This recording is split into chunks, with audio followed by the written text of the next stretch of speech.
I don't hate people. I really don't. I just don't want them in my space. That's the part that feels hard to explain without sounding rude, so most of the time I don't explain it at all. The idea of someone sitting on my couch, touching my stuff, asking casual questions, using my bathroom, it makes something in my chest tighten. Not panic, just resistance. And for a long time, I thought that meant something was wrong with me. People assume that if you hate having guests over, you're antisocial or cold. But most of the time, it has nothing to do with the guests. It's about what happens internally the moment someone crosses that door. I noticed this after heartbreak.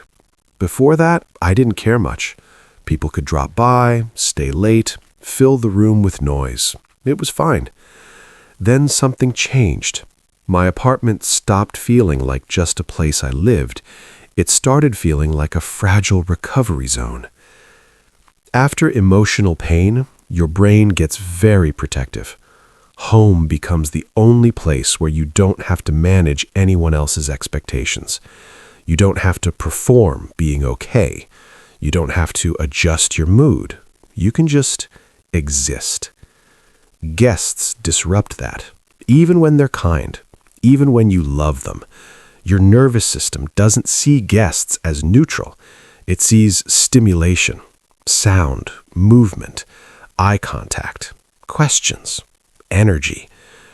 When you've been emotionally overstimulated for a long time, your body craves low input. Silence starts to feel like medicine. Predictability feels safe. So when someone asks, "Can I come over?" your body answers before your mouth does, and the answer is usually a quiet no. I remember one night when everything felt calm for the first time in weeks. Lights low, phone face down, dishes done, nothing demanding anything from me. Then a text came in asking to come by. Instantly, my shoulders tensed. I didn't even open the message right away, not because I didn't like the person, but because I didn't want to lose that calm. That's the part people don't understand. For some of us, peace is fragile. It took effort to reach it.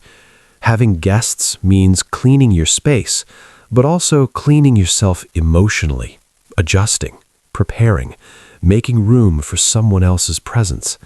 And when you're healing, that feels heavy. There's also the fear of being seen incorrectly. When you're not okay, but not visibly falling apart either, people misread you. They think you're distant, or fine, or changed in a way that invites questions you don't know how to answer yet. Having guests means risking those moments. The "are you okay?" The "you seem different?" The small observations that land harder than they should. Once, I canceled plans minutes before someone was supposed to arrive. I sent the excuse with shaking hands.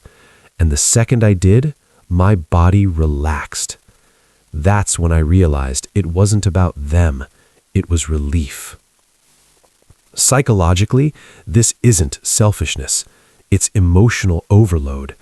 When connection recently hurt, your brain tries to minimize risk. Even safe people start to feel like effort. People who hate having guests over are often deeply considerate. They worry about hosting well, about making others comfortable. So it's never just someone stopping by. It's responsibility layered on top of exhaustion. There's also grief under it. Quiet grief. Your home might be the only place where the absence doesn't echo as loudly, where you can move through a day without being reminded of what changed. Guests bring comparison, updates, casual questions, and sometimes you just don't have the energy to translate your internal world into something digestible. I think what surprised me most was realizing I wasn't protecting my space because I disliked people. I was protecting it because I was still learning how to be alone without hurting. That took time. Silence helped. Closed doors helped. And eventually, slowly, the idea of someone coming over stopped feeling like a threat. Not exciting, just neutral, which felt like progress. Not because I should want guests, but because my body stopped bracing. Until then, keeping the door closed isn't cold. It's honest.